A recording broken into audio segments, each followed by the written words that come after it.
الحمد لله رب العالمين والصلاة والسلام على سيد الأنبياء وخاتم المرسلين وعلى آله وصحبه ومن تبعهم بإحسان إلى يوم الدين. أما بعد فأعوذ بالله من الشيطان الرجيم. بسم الله الرحمن الرحيم. قال الله تبارك وتعالى إن في خلق السماوات والأرض واختلاف الليل والنهار لآيات لأولي الألباب الذين يذكرون الله قياما وقعودا وعلى جنوبهم ويتفكرون في خلق السماوات والأرض ربنا ما خلقت هذا باطلا سبحانك فقنا عذاب النار. صدق اللہ العظیم. محبت سے درود شریف پڑھ لیجئے سب حضرات. اللہم صلی وسلم وبارک علی سیدنا محمد. بہت محترم بزرگوں اور عزیز بھائیوں، سردی بہت پڑ رہی ہے. اللہ تعالیٰ کا شکر ہے کہ کئی دنوں بعد آج سورج دیکھا ہے، دھوپ نکلی ہے. سردی سے خاصے لوگ متاثر ہیں، مگر ایک اور زاویے سے اگر ہم سردی کے موسم کا جائزہ لیں تو ایک مومن کے لیے سردی کا موسم نیکیاں حاصل کرنے کا بہترین موقع ہے. سیدنا عمر رضی اللہ تعالی عنہ فرمایا کرتے تھے، تھوڑی کم کریں آواز، تھوڑی کم. الشتاء غنیمت العابدین، کہ موسم سرما عبادت کرنے والوں کے لیے نیکیاں اکٹھی کرنے کا موسم ہے. مسند احمد میں نبی کریم علیہ الصلاۃ والتسلیمات کا ایک ارشاد گرامی حضرت ابو سعید خدری رضی اللہ تعالی عنہ سے مروی ہے. فرماتے ہیں کہ نبی کریم علیہ الصلاۃ والتسلیمات نے فرمایا، الشتاء ربیع المؤمن، سردی کا موسم مومن کے لیے بہار کا موسم ہے، نیکیوں کی بہار کا موسم. قصر نہارہ فصام، دن چھوٹے ہوتے ہیں تو یہ روزے رکھ لیتا ہے، نفلی روزے. وطال لیلہ فقام، اور سردیوں کے دنوں میں، سردیوں کے موسم میں راتیں لمبی ہوتی ہیں تو یہ تہجد پڑھتا ہے. گویا نیکیوں کی بہار کا موسم اللہ کے حبیب صلی اللہ علیہ وسلم نے سردیوں کے موسم کو قرار دیا ہے. صحابہ کرام رضوان اللہ تعالی علیہم اجمعین اس موسم سے خوب بھرپور فائدہ اٹھاتے تھے. حضرت عبید ابن عمیر تابعی ہیں، وہ فرماتے ہیں، کان یقال، جب موسم سرما آتا تو صحابہ کے درمیان آپس میں یہ بات ایک دوسرے سے کہی جاتی تھی، یقال کہی جاتی تھی، یا اہل القرآن، اے قرآن کریم کے ماننے والوں، طال اللیل لصلاتکم، اللہ تعالیٰ نے راتوں کو لمبا کر دیا ہے، اور یہ راتوں کا لمبا ہونا اللہ نے تمہارے لیے تہجد کی نماز پڑھنے کے لیے کر دیا ہے۔ سبحان اللہ۔ ہر چیز کو آپ جس زاویے سے دیکھیں گے لازم بات ہے اس کے فوائد یا اس کے مضرات سامنے آئیں گے۔ وَقَصُرَ النَّهَارُ لِصِيَامِكُمْ، اور صحابہ آپس میں مذاکرہ کرتے، ایک دوسرے سے کہتے کہ لو بھئی دن چھوٹے ہو گئے ہیں، اب ان دنوں میں تم روزے رکھ سکتے ہو۔ فَاغْتَنِمُوا، اے ساتھیو اس موقع کو غنیمت جانو، اس سے فائدہ اٹھاؤ۔ سردیوں میں آپ کو پتہ ہے بہت کم پانی پیا جاتا ہے دن میں، اور کئی لوگ تو سو کے بھی دیر سے اٹھتے ہیں دن میں، تو اگر روزے کی نیت کر لیں تو الحمدللہ الحمدللہ ان کے لیے فائدہ ہی فائدہ ہے۔ سخت سردی کے موسم میں نیکیاں زیادہ حاصل کرنے کی کئی صورتیں ہیں۔ اللہ تعالیٰ مجھے اور آپ کو اس پر عمل کی توفیق عطا فرمائے۔ زور سے کہہ دیجیے۔ سخت سردی کے موسم میں وضو کرنا، اللہ کے حبیب صلی اللہ علیہ وسلم نے ارشاد فرمایا، الا ادلکم علی من یمحو اللہ بہ الخطایا، الا ادلکم علی من یمحو اللہ بہ الخطایا، لوگو میں تمہیں ایک ایسی بات نہ بتاؤں یا ایسی باتیں نہ بتاؤں کہ جن سے اللہ تعالیٰ بندے کے گناہوں کو مٹا دیتے ہیں۔ وَيَرْفَعُ بِهِ الدَّرَجَاتِ، اور اللہ تعالیٰ اس کے درجات بلند کر دیتے ہیں۔ صحابہ نے کہا یا رسول اللہ ضرور بتائیے، فائدے کی چیز کو کون چھوڑتا ہے، اور سب سے بڑا فائدہ تو آخرت کا فائدہ ہے۔ تو آپ صلی اللہ علیہ وسلم نے ارشاد فرمایا 3 باتیں ہیں۔ اسباغ الوضوء علی المکارہ، بہت مشقت اور ناگواری، مثلا شدید سردی ہے، پانی ٹھنڈا ہے، اس کے باوجود وضو کرنا۔ سبحان اللہ۔ مثلا کوٹ اتارا ہے،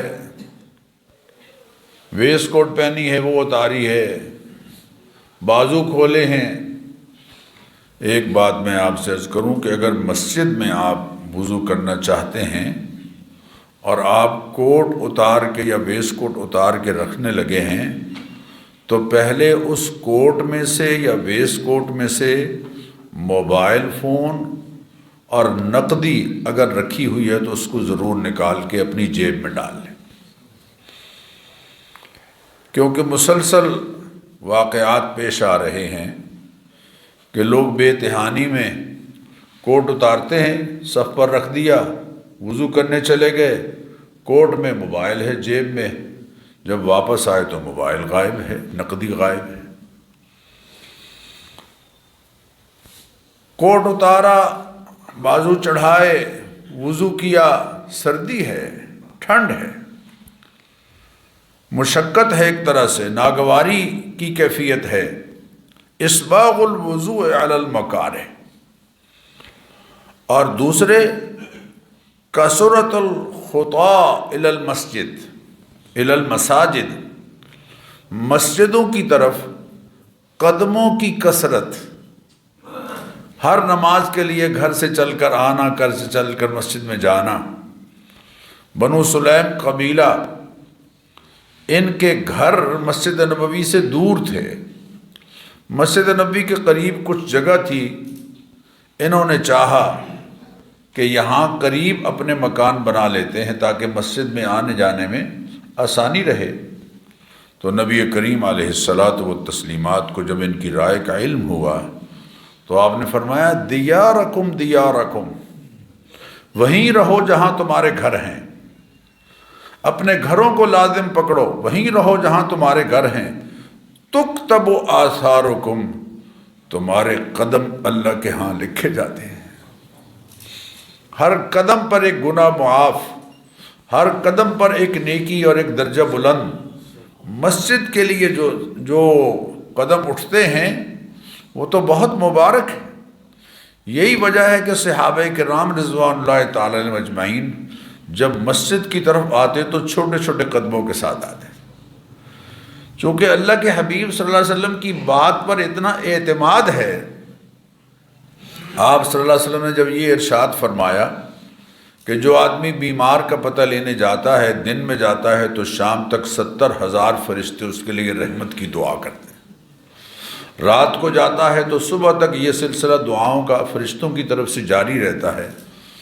تو صحابہ جس موسم میں راتیں لمبی ہوتی تو رات کو جاتے، جس موسم میں دن لمبے ہوتے دن کو جایا کرتے تھے، تاکہ زیادہ دیر دعاؤں کا یہ سلسلہ جاری رہے۔ یہ ہے اعتماد نبی کریم علیہ الصلاۃ والتسلیمات کے ارشادات پر۔ اور تیسرے فرمایا انتظار الصلاۃ بعد الصلاۃ، ایک نماز کے بعد دوسری نماز کا انتظار۔ وہ جو حدیث میں آتا ہے نا کہ کچھ لوگ ایسے ہیں جو اللہ تعالیٰ کے عرش کے سائے تلے ہوں گے، جس دن اللہ کے عرش کے سائے کے سوا کوئی سایہ نہیں ہوگا۔ ان میں سے ایک ہے ایسا مومن کہ قلبہ معلق بالمساجد، اس کا دل مسجد کے ساتھ اٹکا رہتا ہے، ایک نماز پڑھ کے جاتا ہے دوسری کی فکر میں رہتا ہے۔ فذالکم الرباط، اللہ کے حبیب نے فرمایا تمہارا رباط یہی ہے کہ خود کو اللہ تعالیٰ کی فرما برداری میں روک لیتے ہو۔ عام طور پر سردی کے موسم میں خشکی کی وجہ سے وضو کے کچھ اعضاء خشک رہ جاتے ہیں، مثلا کوہنیاں خشک رہ جاتی ہیں بالکل آخر میں، اسی طرح ٹخنے کے پیچھے جو جگہ ہے یا ٹخنے کے بالکل نیچے جو جگہ ہے وہ وضو کے دوران جلدی کی وجہ سے خشک رہ جاتی ہے۔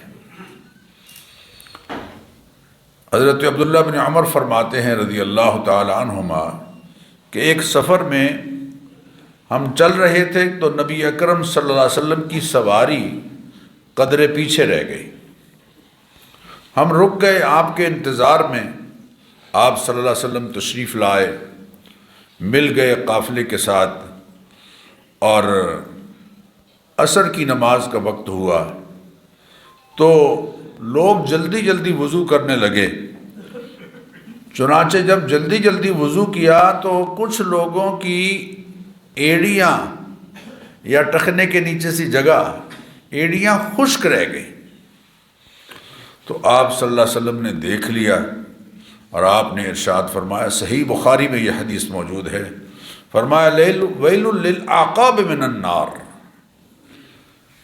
ویل للعقاب من النار، ویل للعقاب من النار، 3 دفعہ فرمایا، بربادی ہے ان ایڑیوں کے لیے جو آگ میں جانے والی ہیں۔ وضو کے بعد سردی کے موسم میں اعضاء کسی کپڑے سے صاف کر لینا، بلکہ ہر موسم میں وضو کے بعد اعضاء کو صاف کر لینا یہ سنت سے ثابت ہے۔ حضرت اللہ کے حبیب صلی اللہ علیہ وسلم کان لرسول اللہ صلی اللہ علیہ وسلم خرقۃ ینشف بها بعد الوضوء، اللہ کے حبیب صلی اللہ علیہ وسلم کے لیے ایک کپڑا خاص تھا کہ جب آپ وضو کر لیتے تو اس سے اپنے اعضائے مبارکہ پونچھ لیتے تھے، لہذا اگر کسی نے وضو کیا اور اس کے بعد اس نے تولیے سے اعضاء صاف کر لیے اور سنت سمجھ کر کیے تو اس پر بھی اللہ تعالیٰ کے ہاں سے اجر ہے۔ اسی طرح اگر پاؤں میں موزے پہنے ہوئے ہیں، آج کل آپ نیٹ پر اگر یہ ڈالیں کہ مسا ساکس مجھے چاہیے، تو مسا ساکس آسانی سے میسر ہیں، آن لائن گھر میں پہنچ جاتی ہیں۔ مسا ساکس لکھیں تو وہ جرابیں جن پر مسا کرنا علماء کی رائے میں بالکل جائز ہے، درست ہے، وہ بڑی آسانی سے میسر آ جاتے ہیں۔ اسی طرح ریکسین کے موزے اگر کسی نے لیے ہوئے ہیں تو آپ نے وضو کیا، سمجھیے اس بات کو، آپ نے مثلا وضو کیا فجر کی نماز کے وقت، اور آپ نے وضو کے بعد وہ موزے پہن لیے، اب آپ کا وضو ظہر تک قائم رہا اور ظہر کی نماز پڑھ کر آپ کو تقاضا ہوا اور وضو ٹوٹا، تو اگلے دن ظہر کی نماز تک آپ نے اگر موزے اتارے نہیں ہیں تو ان موزوں پر مسح کر سکتے ہیں۔ عام دنوں میں مقیم ہے آدمی تو ایک دن 24 گھنٹے، اور اگر سفر ہے تو 3 دن 3 رات ہیں۔ چنانچہ حضرت مغیرہ بن شعبہ فرماتے ہیں انہ خرج لحاجتہ، اللہ کے حبیب صلی اللہ علیہ وسلم باہر قضائے حاجت کے لیے نکلے، فاتبعہ المغیرۃ بإداوۃ فیہا ماء، تو حضرت مغیرہ رضی اللہ تعالیٰ عنہ خود بیان کرتے ہیں کہ میں نے ایک برتن لے لیا جس میں پانی تھا، اور میں بھی محبوب کریم علیہ الصلاۃ والتسلیمات کے پیچھے پیچھے چلا کہ جب آپ وضو کرنا چاہیں گے تو میں آپ کو پانی میسر کروں گا۔ سبحان اللہ۔ جب آپ صلی اللہ علیہ وسلم نے فصب علیہ حین فرغ من حاجتہ، جب آپ اپنی حاجت سے فارغ ہوئے اور واپس آئے جہاں میں کھڑا تھا، تو وہاں میں نے وہ پانی وضو کے لیے آپ صلی اللہ علیہ وسلم کے اعضاء پر خود بہایا، فتوضأ ومسح علی الخفین، آپ صلی اللہ علیہ وسلم نے وضو کیا اور اپنے موزوں پر مسح کیا۔ موزوں پر مسح یہ حدیث متواترہ سے ثابت ہے، لیکن یہ ہے کہ موزے ایسے ہوں جو مسح کے لائق ہیں۔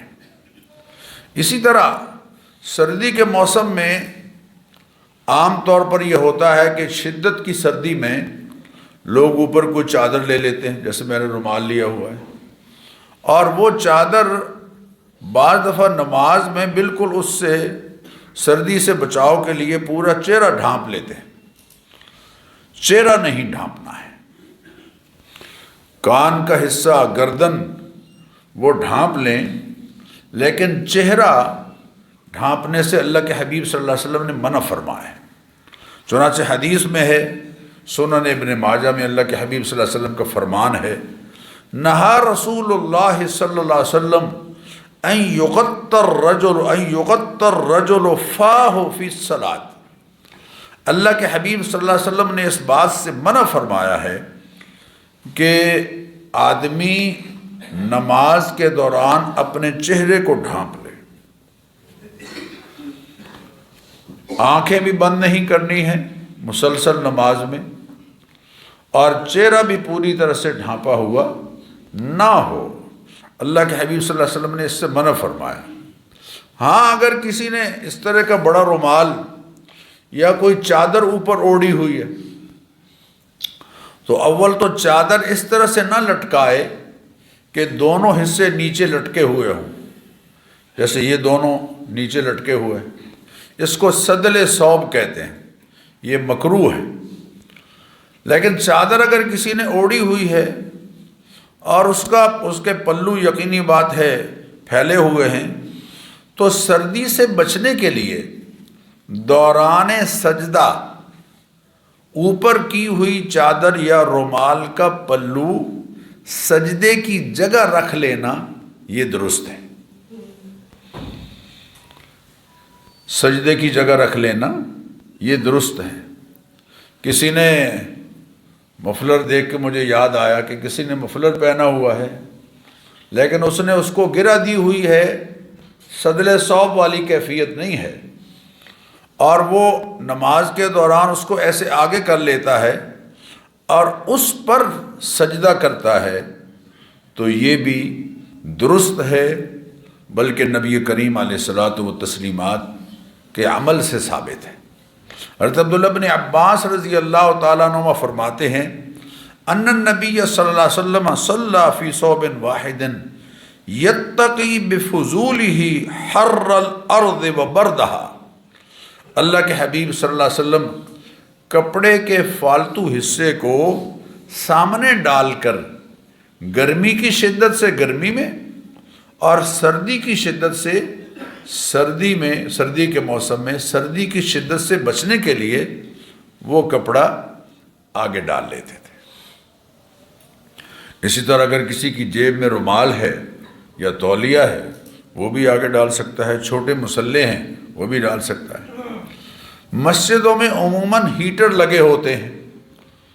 بعض لوگوں نے تو بڑی احتیاط کی کہ ہیٹر اوپر لگائے، یعنی آدمی کے سر سے بھی تقریباً اوپر. یہ ایک طرح کا تکلف ہے، بہرحال بعض لوگوں نے ایسے کیا ہے. لیکن بعض مساجد میں ہیٹر بالکل سامنے ہوتا ہے، تو ہیٹر اگر بالکل سامنے ہے اس کے جلتے ہوئے بھی نماز اس کے سامنے پڑھنا بالکل درست ہے، اس لیے کہ وہ ہیٹر اس لیے نہیں جلایا گیا کہ ہم آگ کی پوجا کر رہے ہیں، وہ تو سردی سے بچنے کے لیے جلایا گیا ہے. بالکل درست ہے، اس میں کوئی قباحت نہیں. اس موسم میں ہم اور کیا کچھ کر سکتے ہیں اس پر ذرا توجہ دیجیے. یعنی اللہ کے حبیب صلی اللہ علیہ وسلم نے جس کو فرمایا کہ یہ مومن کے لیے بہار کا موسم ہے، نیکیوں کی بہار کا موسم. پہلی بات تو یہ ہے کہ سخت سردی آ جائے تو موسم کو برا نہ کہیں، موسم کو برا کبھی نہ کہیں. حضور اکرم صلی اللہ علیہ وسلم نے فرمایا، حدیث قدسی ہے، اللہ تعالیٰ فرماتے ہیں یوزینی ابن آدم، آدم کا بیٹا مجھے تکلیف دیتا ہے. اللہ فرماتے ہیں آدم کا بیٹا مجھے تکلیف دیتا ہے، یسب الدہر، زمانے کو گالی دیتا ہے. بڑا پیڑا زمانہ آ گیا ہے، زمانہ ہی پیڑا آ گیا ہے. موسم کو، سردی کی شدت کو، زمانے کو گالی دیتا ہے، حالانکہ وہ انت دہر، زمانہ تو میں ہوں، بیدی الامر، سارے معاملات میرے قبضہ قدرت میں ہیں.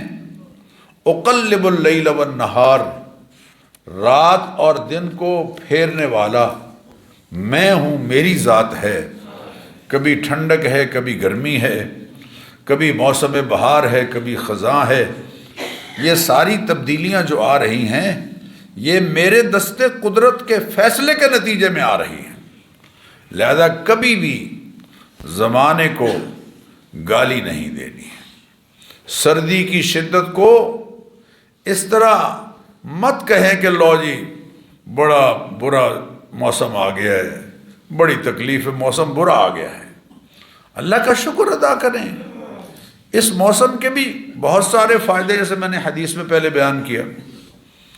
اسی طرح اگر شدید سردی محسوس ہو رہی ہے تو اللہ تعالیٰ سے عافیت کی دعا بار بار کریں.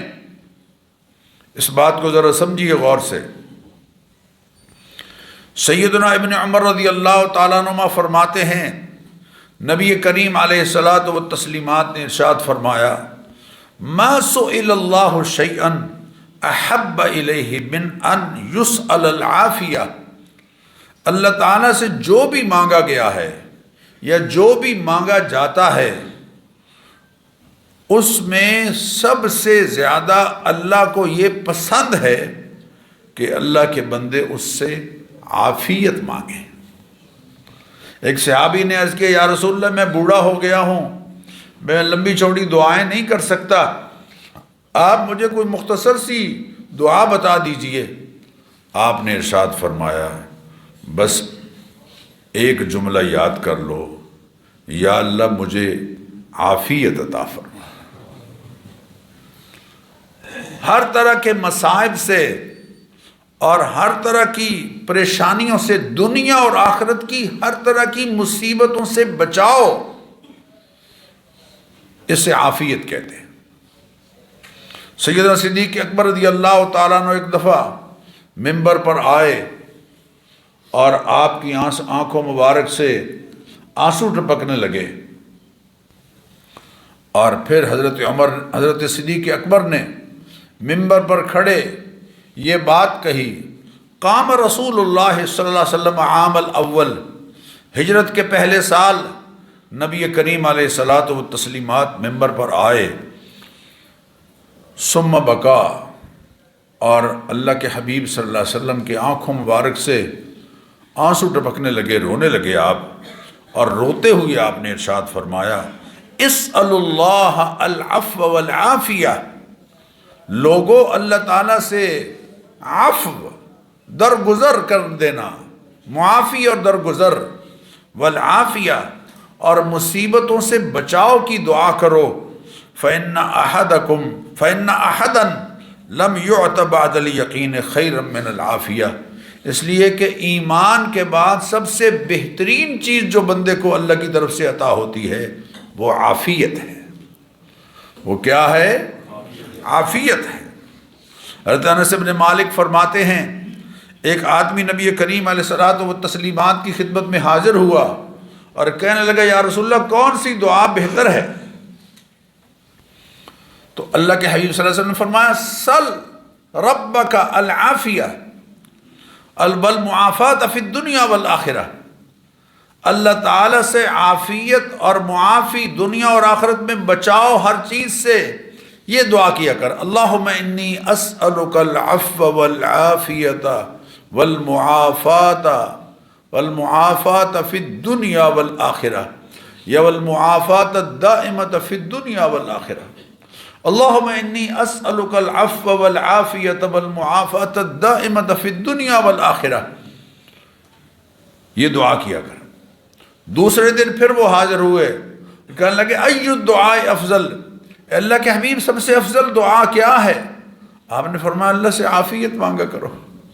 پھر تیسرے دن حاضر ہوئے، پھر انہوں نے کہا یا رسول اللہ میں کیا دعا کروں، سب سے افضل دعا کیا ہے؟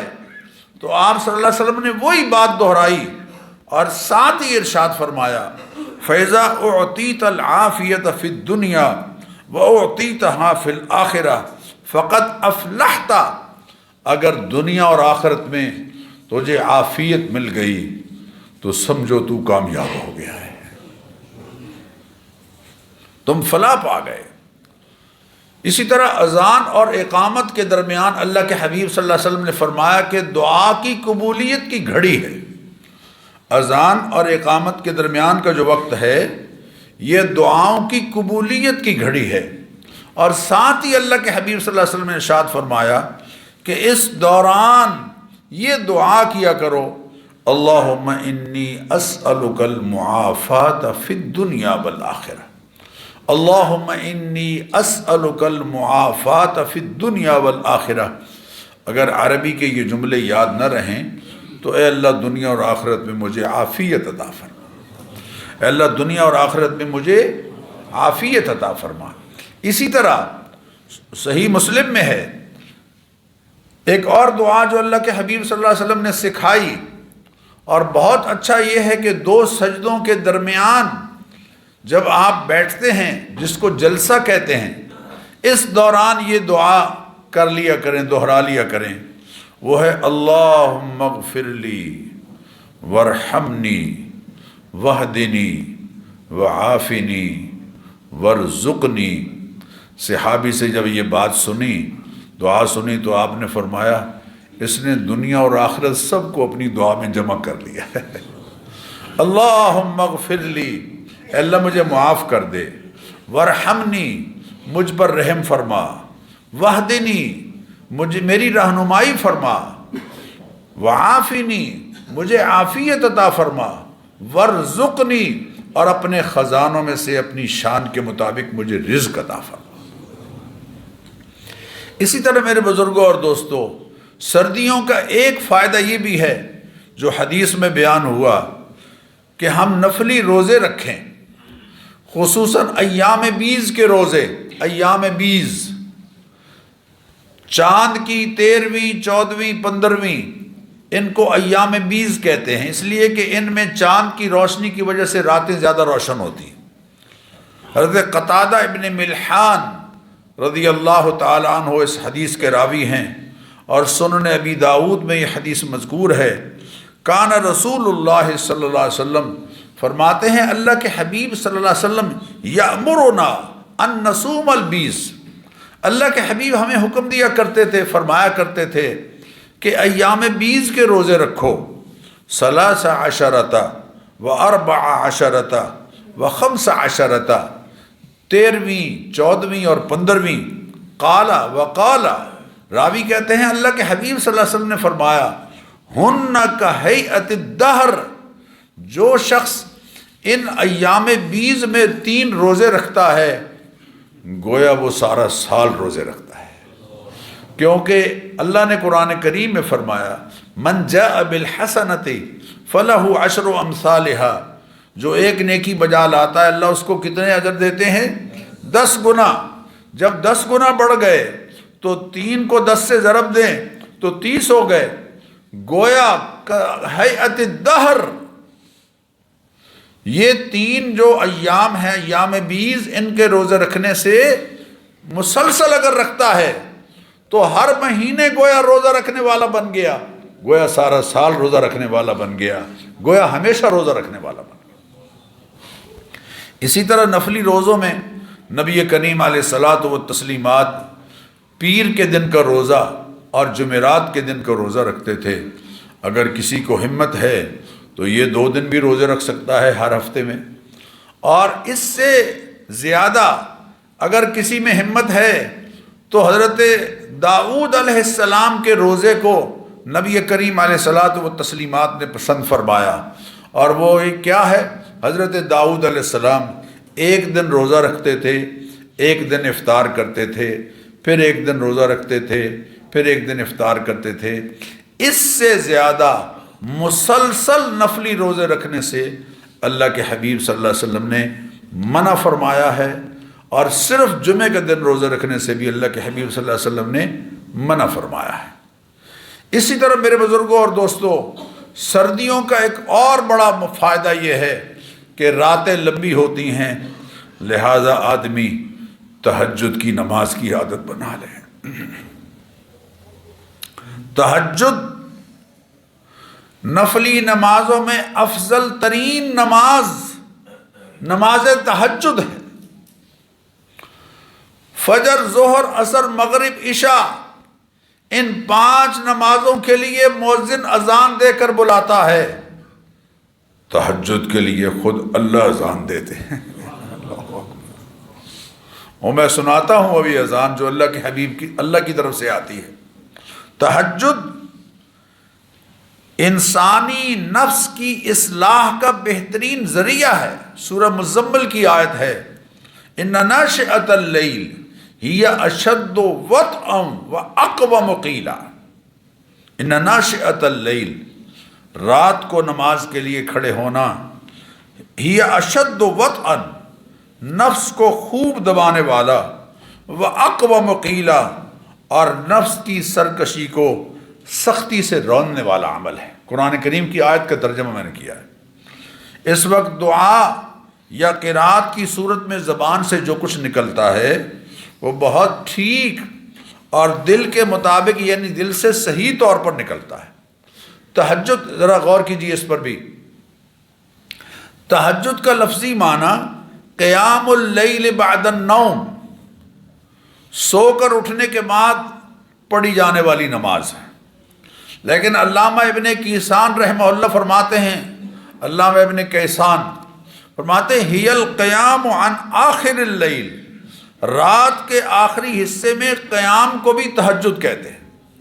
ایک آدمی ساری رات جاگ کر گزارتا ہے، اور ہماری تو اکثریت ساری رات جاگ کر ہی گزارتی ہے اور دن سارا دن سو کر ہی گزارتی ہے، معاف کیجیے، کیسا بالکل الٹ نظام ہو گیا ہے۔ استغفر اللہ استغفر اللہ۔ ساری رات جاگ کر گزارنے والے کسی ضرورت کے تحت، اپنے کاروباری ضرورت کی وجہ سے، رات کے آخری پہر میں یعنی طلوع صبح صادق سے گھنٹہ ڈیڑھ گھنٹہ پہلے جو نفل نماز ادا کریں گے وہ تہجد کا اجر پائیں گے۔ اب سنیے وہ بات جو میں نے ابھی آپ سے عرض کی۔ حضرت ابو ہریرہ فرماتے ہیں نبی کریم علیہ الصلوۃ والتسلیمات نے ارشاد فرمایا افضل الصلاۃ بعد الفریضۃ صلاۃ اللیل، فرض نمازوں کے بعد سب سے افضل ترین جو نماز ہے وہ تہجد کی نماز ہے، صلاۃ اللیل، رات کی نماز ہے۔ اس گھڑی میں رحمت ربانی کا خاص نزول ہوتا ہے۔ حضرت ابو ہریرہ فرماتے ہیں قال رسول اللہ صلی اللہ علیہ وسلم، اللہ تعالیٰ کہ حبیب صلی اللہ علیہ وسلم نے ارشاد فرمایا ينزل ربنا تبارک و تعالی کل لیلۃ الی السماء الدنیا، اللہ تعالیٰ کی ذات عالی کی خاص تجلیات ہر رات آسمان دنیا پر پڑتی ہیں۔ حین یبقى ثلث اللیل الآخر، جب رات کا تیسرا آخری حصہ ہوتا ہے تو اللہ تعالیٰ آسمان دنیا پر آتے ہیں، یعنی اللہ کی خاص تجلیات آسمان دنیا پر اترتی ہیں، اور یقول، اللہ کی طرف سے اعلان ہوتا ہے من یدعونی فاستجیب لہ، کون ہے جو مجھ سے مانگے اور دعا کرے میں اس کی دعاؤں کو قبول کروں گا۔ من یسألنی فاعطیہ، کون ہے جو مجھ سے مانگے میں اس کو عطا کروں گا۔ من یستغفر لی فاغفر لہ، متفق علیہ حدیث ہے، کون ہے جو مجھ سے مغفرت طلب کرے، جو بھی اس وقت مجھ سے مغفرت طلب کرے گا میں اس کو معاف کروں گا۔ اللہ کی طرف سے اعلان ہو رہا ہے، رحمت ربانی دستک دے رہی ہے، رحمت ربانی دستک دے رہی ہے، آؤ مجھ سے مانگو میں تمہیں عطا کروں گا، مجھ سے بخشش مانگو تمہیں بخشش عطا کروں گا، مجھ سے صحت مانگو، رزق مانگو میں تمہیں عطا کروں گا۔ اللہ کی طرف سے اعلان ہو رہا ہے۔ اس لیے میرے بزرگوں اور دوستوں، نبی کریم علیہ الصلوۃ والتسلیمات اپنے ساتھیوں کو تہجد پڑھنے کی ترغیب دیا کرتے تھے۔ سردی کے موسم سے فائدہ اٹھائیں۔